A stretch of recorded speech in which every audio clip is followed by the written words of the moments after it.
Oi, aqui é o Vinícius e hoje eu trouxe esse material que eu adquiri recentemente. É um giz pastel oleoso da Faber-Castell. Como vocês estão vendo aí, ele é um material dessa linha Creative Studio, que é uma linha intermediária entre a escolar e uma das linhas mais profissional da Faber. Eu também não encontrei tantas informações, então se vocês tiverem aí informações sobre isso, por favor, compartilhem. Não encontrei também informações nem resenhas sobre esse giz, né? Pelo menos não muitas. Então resolvi trazer as minhas opiniões aqui. Vem com esse livreto, com algumas informações do giz, da Faber. Vem nessa caixinha bonita, com uma paleta de cores ali pra gente pintar ao lado. E vem nesse formato aí, arredondado. Ele tem 7 centímetros de comprimento e tem também 1 centímetro de diâmetro. Então, comparando com o da Pentel, ele é bem maior. É bem maior mesmo, dá pra ver aí as dimensões.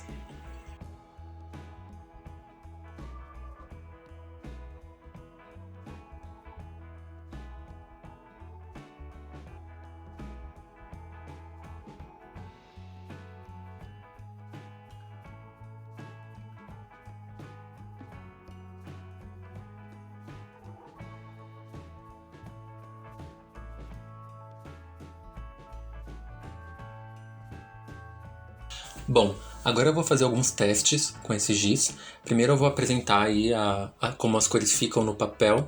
Eu escolhi esse papel da Canson, um papel para aquarela, com uma textura que ajuda a fixar, né, a cor, o pigmento, na verdade. O giz pastel seco e o oleoso, eles precisam de uma superfície texturizada ou porosa para fixar bacana. Esse papel não é específico para pastel, porque os específicos são mais caros, são bastante inacessíveis, eu diria, e eu não tenho. Então, acho que esse papel dá conta do recado para mostrar o pigmento, né, para dar mais atenção ao pigmento. E aí vocês veem que ele fica bem bonito no papel. Ele é mais oleoso que o da Pentel, ele é mais cremoso. Ele não é tão cremoso assim, mas ele é mais que o da Pentel. E ele cria uma sujeirinha, tipo uma sujeirinha de borracha quando você passa, mas e aí você pode limpar, não tem nenhum problema, é só passar uma escovinha, ou você deixa e mistura em cima disso, eu não tenho nenhum problema, eu gosto quando cria essas texturas de mais oleosas, né? E uma coisa que eu achei interessante nesse giz, nessa caixa pelo menos de 24, porque tem outros tamanhos, né? Tem uma caixa menor e tem caixa maior. Dá pra trabalhar com qualquer uma, a caixa de 12 dá pra você trabalhar muito bem também, é só ter criatividade. Mas essa de 24 eu achei bacana que veio uma escala grande de cores e algumas cores vieram com bastante tons. Então o azul veio com 4 ou 5 tons ali, dá pra entender como 5. Vieram 4 tons de verde, eles são um pouco parecidos, mas dá pra ver ali que dá pra trabalhar algumas diferenças com eles. Vieram 3 tons de marrom, o que é bastante legal. O preto e o cinza são bem pigmentados também. Então acho que nesse quesito da escala de cores ele é um ponto bem positivo.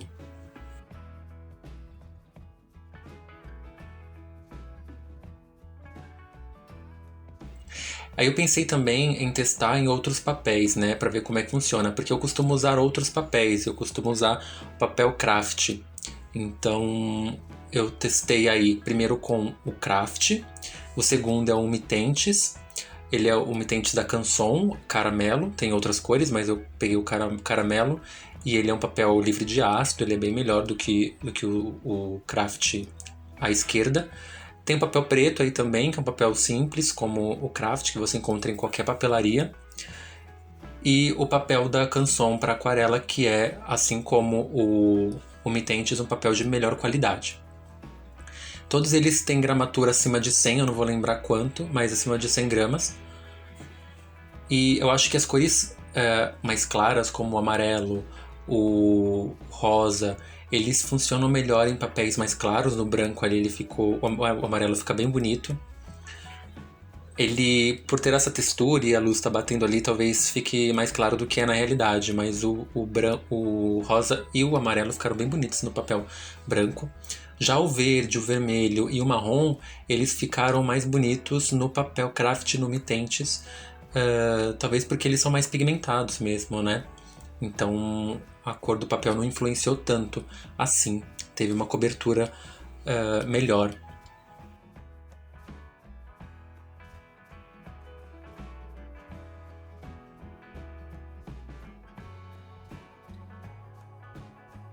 Aí eu pensei agora em fazer um teste de mistura de cores para criar uma gradação, né? Então passando aí primeiro uma camada de amarelo, depois uma camada de laranja e depois um laranja mais escuro para ver como é que dá para criar uma gradação, se fica bacana. A princípio eu gostei, achei que fica uma gradação suave, você consegue criar uma gradação suave e bem bonita, bem pigmentada ainda, uma mistura de cores interessante, pelo menos nesse primeiro momento. Vocês veem aí como é que fica, ele fica com esse aspecto cremoso, o que eu acho muito bacana, essa textura de creme que remete um pouquinho a tinta óleo, afinal é um giz pastel oleoso. Mas o ponto negativo é que você não consegue esfumar esse material sem tirar boa parte dele da superfície. Então, o giz pastel oleoso você usa bastante o dedo para esfumar, ou um esfuminho, ou outro material.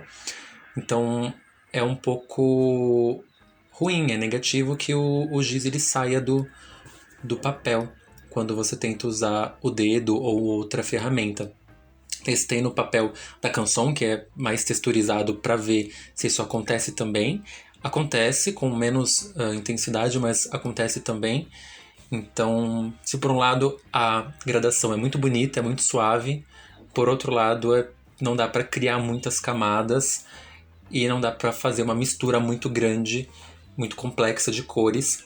A não ser que você faça, que você passe o giz de forma bem leve e vá construindo aos poucos, de forma bem leve, com bastante paciência, uma gradação, uma cor nova aí, enfim, o que você estiver pensando.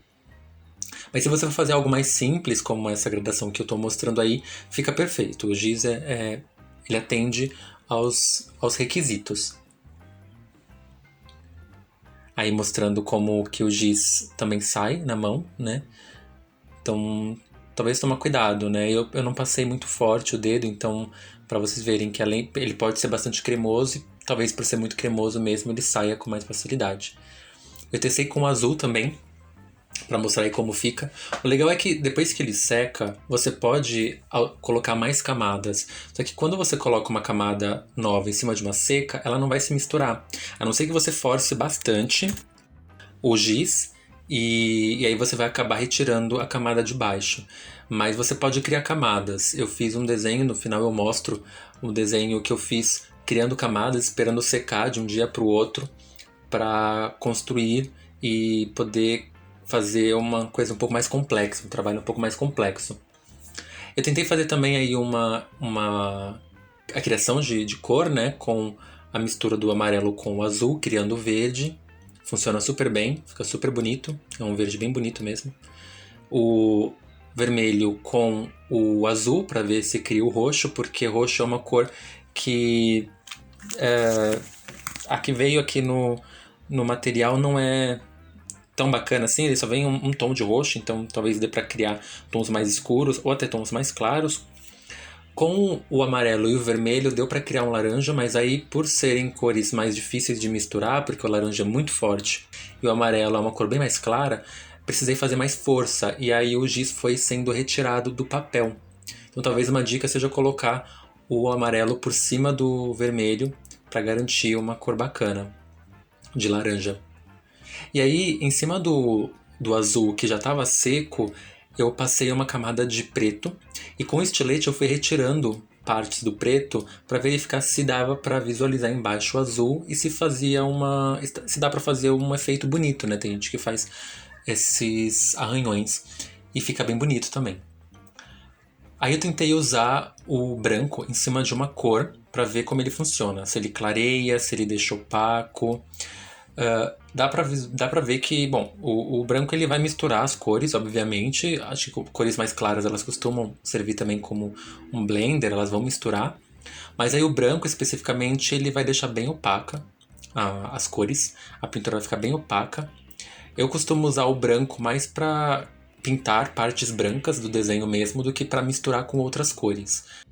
E aí eu fiz um desenho para testar isso na prática, para ver como fica. É um desenho bem simples, não reparem, nada complexo. E para ver mesmo como funcionam as cores no papel, escolhi esse papel da Canson mesmo, porque eu achei que ele mostra melhor todas as cores. Então é isso.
Bom, eu não gostei tanto assim desse desenho no final das contas. Ficou, não me agradou muito, mas deu pra visualizar como a cor fica no papel, misturar cores, criar cores. É, Gostei da possibilidade de trabalhar com esse lápis. São muitas possibilidades de criação com esse lápis, não, com o giz, né? E acho que vale a pena se você tiver com um dinheirinho aí pra investir.